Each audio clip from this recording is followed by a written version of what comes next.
அம்பாறை மாவட்டத்தில் கிட்டத்தட்ட பசுமாடுகள் 1,10,000 எருமை மாடுகள் 65,000 தொடக்கம் 70,000க்குள்ளும் ஆடுகள் 55,000 மற்றும் கோழி 1 மில்லியனாகவும் காணப்படுகின்றது. கால்நடை வளர்ப்பு மிருகங்களின் வளர்ச்சி மற்றும் போஷணைக்கு இயற்கையாக வளரும் புல் மிக அவசியமாக இருக்கின்றது. கௌரவ பிரதி சபாநாயகர் அவர்களே, பொத்திவில், பாணமை, லகுகலை, கோமாரி மற்றும் திருக்கோவில் போன்ற இடங்களில் உள்ள மாடுகளுக்கான மேய்ச்சல் தரைக்கு கடந்த காலம் ரொட்டை குளத்துக்கு அண்மித்துள்ள கும்புக்கோட்டை என்கின்ற இடம் மேய்ச்சல் தரையாக மாற்றுவதற்கு கிழக்கு மாகாண சபை ஏற்பாடுகளை செய்தது. ஆனால் அவை இடைநடுவே கைவிட்டு போயிருந்தது. அது மாத்திரமன்றி 1993ஆம் ஆண்டு பொத்திவில் பிரதேச செயலகம் ஊடாக இந்த இடம் அடையாளப்படுத்தப்பட்டு மேய்ச்சல் தரையாக பிரகடனப்படுத்தப்பட வேண்டும் என்று கோரிக்கை விடுக்கப்பட்டிருந்தாலும் இன்று வரை அது நிறைவேற்றப்படவில்லை.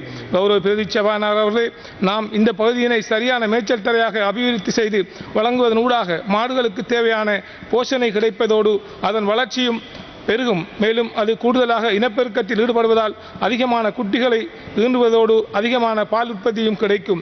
தற்போது சராசரியாக ஒரு நாளைக்கு அம்பாறை மாவட்டத்தில் 65,000 தொடக்கம் 70,000 லிட்டர் பால் உற்பத்தி ஆகின்றதோடு பீக் டைமில் 1,00,000 லிட்டர் பால் உற்பத்தி இடம்பெறுகின்றது.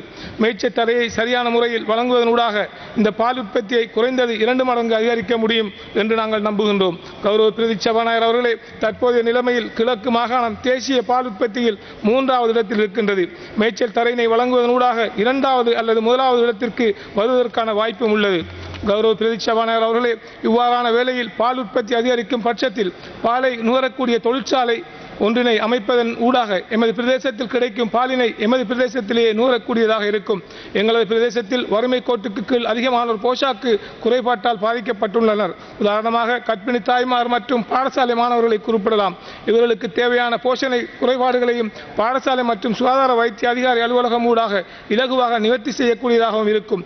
மேலும் ஃப்ரெஷ் மில்கினையும் பொதுமக்களுக்கு விற்பனை செய்வதன் ஊடாக வேறு சில பக்கெட் பால்களை நுகர்வதனூடாக ஏற்படும் பிரச்சனைகளில் இருந்து மக்களை பாதுகாப்பதுடன் அரசுக்கான இலாபத்தினையும் பெற்றுக்கொள்ளக்கூடியதாக இருக்கும் என நம்புகின்றேன்.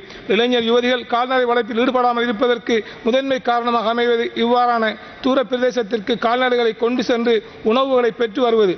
இது ஒரு புதிய இளைஞர் சமுதாயத்திற்கு ஏற்புடையதாக அமையாது. இதனால் தற்போது வீடுகளில் பண்ணை வளர்ப்பில் ஈடுபடுகின்றனர். அதாவது வீடுகளில் மாடுகளை கட்டி வளர்த்து வருகின்றனர். கௌரவ பிரதி சபாநாயகர் அவர்களே, காலை வேளையில் மேயவிட்டு சாதகமாக வழங்க சினைப்படுத்துகின்றனர். இவ்வாறான மாடுகள் ஒரு நாளைக்கு 5 தொடக்கம் 10 லிட்டர் பால் சுரக்கின்றது. இந்த விடயங்களில் காணப்படும் முக்கிய பிரச்சனையாக மாடுகளுக்கு தேவையான உணவினை பெற்றுக்கொள்வதற்கு மிகவும் சிரமமாக இருக்கின்றது. ஆகையால் எமது பிரதேசத்தில் சிறு உணவினை தயாரிக்கக்கூடிய ஃபீட் மில் இனை நிறுவுவதால் அதிகமானோர் கால்நடை வளர்ப்பினை மேற்கொள்ள ஆயத்தமாக உள்ளனர். எமது பிரதேசத்தில் வயல் வெட்டியவுடன் வைக்கோல் அனைத்தையும் பற்ற வைப்பது வழமை.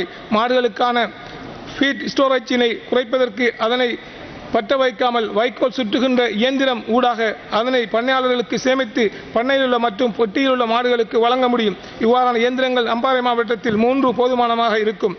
இதனால் மாடுகளின் உணவை தேவை பூர்த்தியாகுவதுடன் மழை காலங்களில் உணவு இல்லாமல் இருப்பதும் என்பது குறைவடையும். ஆகவே பிரதி சபாநாயகர் அவர்களே, எங்களுடைய பிரதேசத்தில் இந்த மேய்ச்சல் தரை ஏற்படுத்தி தருவதன் மூலம் அம்பாறை மாவட்டத்தில் இந்த பால் உற்பத்தியையும் கறவை மாடுகளையும் அதிகரிப்பை மேற்கொள்ள முடியும் என்பதை இந்த சபையிலே தெரிவித்துக் கொண்டு விடைபெற்றுக் கொள்கின்றேன்.